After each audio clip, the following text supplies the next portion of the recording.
Baca lagi. Kawan-kawan baca dimanapun Anda berada. Siapkan posisi nyaman, fokuskan pendengaran, mari baca teks dan suara. Bab 5 Dialektika. Dialektika, cara berpikir dalam gerak dan pertentangan. Sampai sejauh ini, kita telah berbicara tentang logika, tentang ilmu berpikir yang menuntut jawaban pasti, ya atau tidak. Menurut logika, kalau jawabannya ya, maka itu bukan tidak. Dan kalau tidak, maka itu tidak bisa berarti ya. Dalam geometri, matematika, dan ilmu alam, semua persoalan dapat diselesaikan dengan logika semacam itu. Namun, di dalam biologi, kita mulai menemukan pertanyaan-pertanyaan yang tak bisa dijawab hanya dengan ya atau tidak. Kita baru sekadar menyentuh wilayah itu, karena di sana, logika mulai kehilangan kekuasaannya. Sekarang, tibalah waktunya kita memasuki wilayah baru dalam berpikir, yaitu wilayah dialektika. Inilah wilayah tempat logika berhenti, dan kehidupan mulai berbicara. Bagian 1, tentang tempo waktu. Coba kita pikirkan, apakah Thomas Edison itu bodoh atau jenius? Saat kecil, ia pernah diusir gurunya karena dianggap bodoh. Namun saat dewasa, dunia justru mengenalnya sebagai jenius besar yang menerangi bumi dengan hasil pikirannya. Apa yang mengubahnya? Waktu. Waktu yang sama juga mengubah titik menjadi garis, garis menjadi bidang, dan bidang menjadi benda. Tanpa waktu, perubahan tidak mungkin terjadi. Begitu juga dengan air yang berubah menjadi uap. Ada masa di mana kita tak bisa memastikan, apakah ini masih air, atau sudah uap. Dalam momen peralihan itu, logika berhenti bekerja.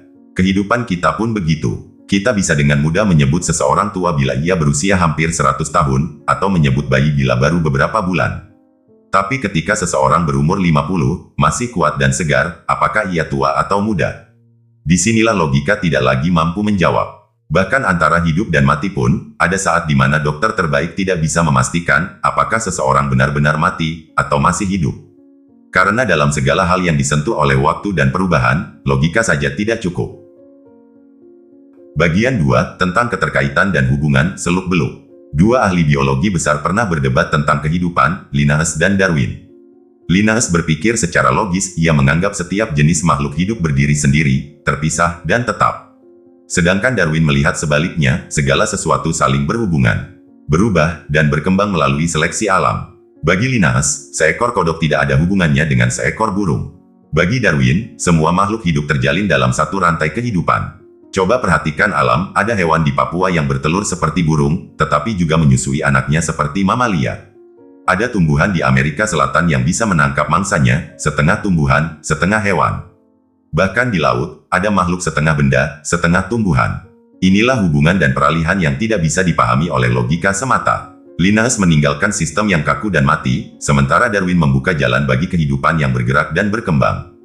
Dari pemikiran Darwin inilah lahir kemajuan pertanian, peternakan, dan biologi modern, tempat manusia belajar memilih yang unggul dan memperbaiki kehidupan. Bagian 3, tentang pertentangan. Dalam matematika, pertentangan tidak langsung terlihat. Tapi dalam masyarakat, pertentangan itu nyata dan hidup. Bayangkan kisah ini. Seorang petani miskin di Jawa meminjam uang dari seorang tuan tanah Arab, Halal bin Fulus. Karena bunga yang tinggi, ia kehilangan tanah dan rumahnya. Lalu perkara itu dibawa ke pengadilan. Pengadilan memutuskan bahwa petani harus menjual semuanya untuk membayar hutang. Lalu kita bertanya, apakah keputusan itu adil? Bagi yang berpunya, keputusan itu adil. Hutang memang harus dibayar. Tapi bagi yang tak berpunya, keputusan itu tidak adil, karena sistem itu sendiri sudah menindas. Maka, sebelum kita menjawab adil atau tidak adil, kita harus bertanya dulu. Dari sudut pandang siapa? Inilah yang disebut menentukan titik pandang point of view. Dialektika mengajarkan bahwa kebenaran selalu berpihak. Apa yang benar bagi satu pihak, bisa salah bagi pihak lain. Dan tanpa memilih dari mana kita berpikir, kita tak akan pernah tahu mana yang benar. Bagian 4, tentang gerakan. Sekarang bayangkan sebuah bola yang sedang bergulir. Jika kita bertanya, apakah bola ini sekarang berada di sini, maka jawabannya tidak bisa hanya ya atau tidak. Sebab bola itu bergerak. Artinya, ia ada di sini dan sekaligus tidak di sini. Dari sinilah muncul dialektika, yang disebut juga ilmu berpikir dalam gerakan. Karena dalam dunia nyata, tidak ada sesuatu pun yang diam. Tumbuhan tumbuh, berbuah, lalu mati. Hewan lahir, berkembang, lalu kembali menjadi tanah. Bintang berputar, bumi mengelilingi matahari, bahkan atom terkecil pun senantiasa bergerak. Energi berubah dari panas menjadi cahaya, dari listrik menjadi sinar. Semuanya bergerak, berubah, dan bertransformasi tanpa henti. Karena itulah, gerak adalah sifat utama dari benda, dan dialektika adalah hukum berpikir yang paling utama. Penutup hakikat dialektika. Dari keempat hal, waktu, keterkaitan, pertentangan, dan gerakan, lahirlah cara berpikir yang disebut dialektika. Jika kita melihatnya dari segi waktu, dialektika adalah ilmu berpikir tentang perubahan. Jika dari segi keterhubungan, dialektika adalah ilmu berpikir tentang hubungan antar benda. Jika dari segi masyarakat, dialektika adalah ilmu berpikir tentang pertentangan. Dan bila dilihat dari segi alam semesta, dialektika adalah ilmu berpikir dalam gerakan.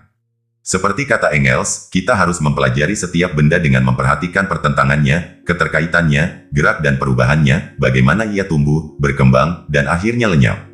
Dialektika bukan sekadar ilmu, melainkan cara berpikir yang hidup, yang mengajarkan kita bahwa dunia ini bukan hitam dan putih, bukan ya atau tidak, melainkan terus berubah di antara keduanya. Bersambung ke Bab 5.2 Pasal Dialektika dan Logika.